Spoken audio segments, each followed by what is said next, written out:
Comme promis, aujourd'hui on va analyser les dépenses d'un jeune entrepreneur qui habite en Angleterre, moi. On va donc analyser toutes les dépenses depuis le 1er mai jusqu'à aujourd'hui. Le but de cette vidéo, c'est pour vous de comprendre un peu comment ça se passe concrètement, et pour moi ça me permet aussi d'analyser mes dépenses, voir où sont les problèmes et qu'est-ce que je fais bien. Donc le premier truc qui choque évidemment, c'est les 28% en vert. Et qu'est-ce que c'est? C'est la nourriture. C'est l'argent que je dépense en bouffe.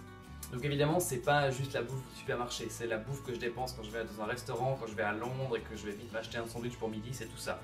Et ça fait beaucoup. C'est énorme, c'est presque un tiers de l'argent que je dépense par mois. Et évidemment, si j'achetais que les trucs au supermarché, ce serait beaucoup moins.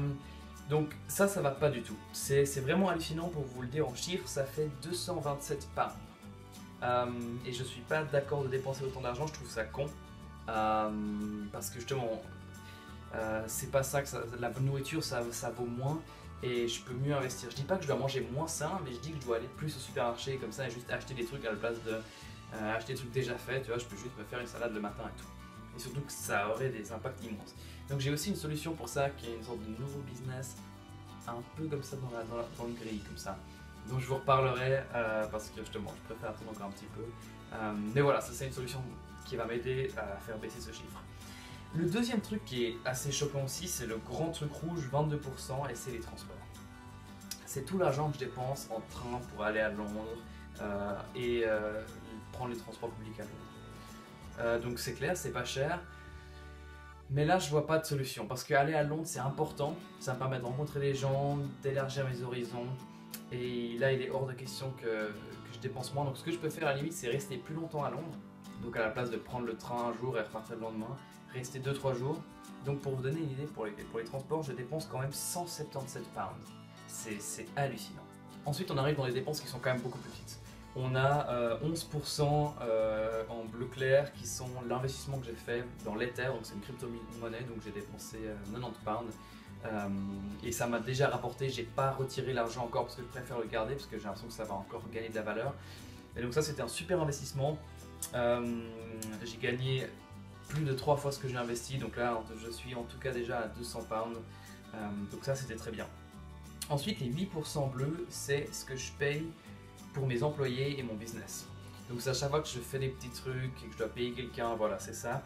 Et évidemment il y a aussi des 800 pounds que j'ai payé, mais c'était sur toute l'année, donc si je mettais 800 pounds là-dedans ça casserait tout, que j'ai payé pour créer mon réseau social, quoi, qui est bientôt fini. D'ailleurs, donc je vous en reparlerai. Ensuite en orange, on a les 8% qui sont dus à la charité. Et ça j'en suis très content, c'est chaque jour je dépense 1 pound pour la charité. Donc là ça fait 65 pounds depuis le 1er mai que j'ai dépensé pour diverses charités. Et ça c'est un truc que je vais toujours continuer même si je suis complètement pauvre. C'est juste de donner à d'autres gens qui sont plus dans le besoin que moi. Donc voilà, ça j'en suis super fier et je vous invite à le faire aussi. Même si vous n'avez pas d'argent, moi je fais 1 pound par jour, faites 50 centimes. Voilà, mais juste donner et ça fait vous sentir mieux et ça aide le monde. Et c'est quand même notre but sur cette planète. Ensuite, 6% que je dépense en networking.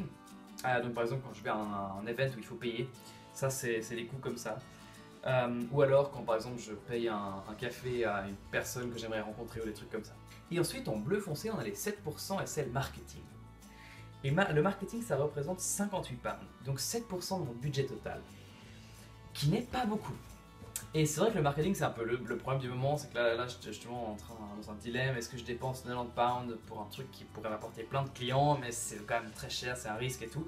Et donc là je vois quand même que le marketing c'est rien comparé à ce que je dépense pour le reste. Disons, si je diminuais de 10% la bouffe que je dépense, j'aurais largement assez d'argent pour me permettre de faire ça en marketing.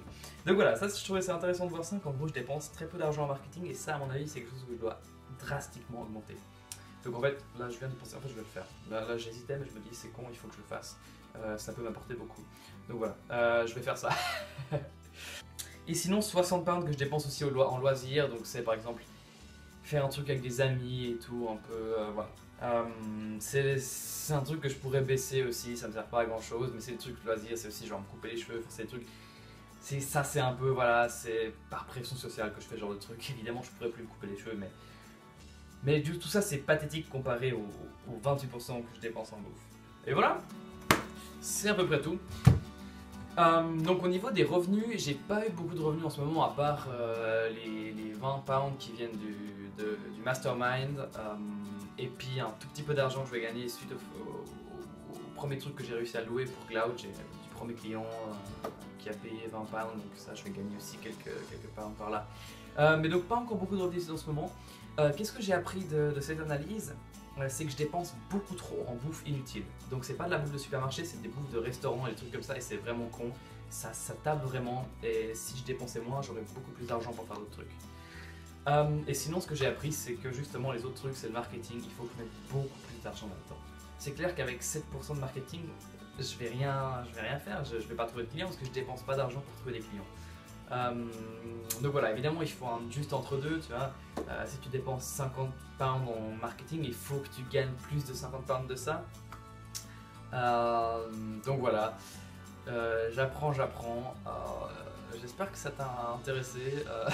En fait je pense que c'était plus pour moi cette analyse, ça m'a fait du bien à moi. Mais j'espère que tu peux un peu voir où est-ce que je dépense l'argent et tu vois qu'en fait je dépense quand même beaucoup d'argent. Donc voilà. Ouais, mais c'est comme ça. C'est pour ça qu'il est important que je gagne de l'argent. Donc voilà, je te souhaite une super soirée et merci beaucoup de me suivre. J'ai vu qu'on avait 2 nouveaux abonnés en une journée, c'est trop bien, merci beaucoup.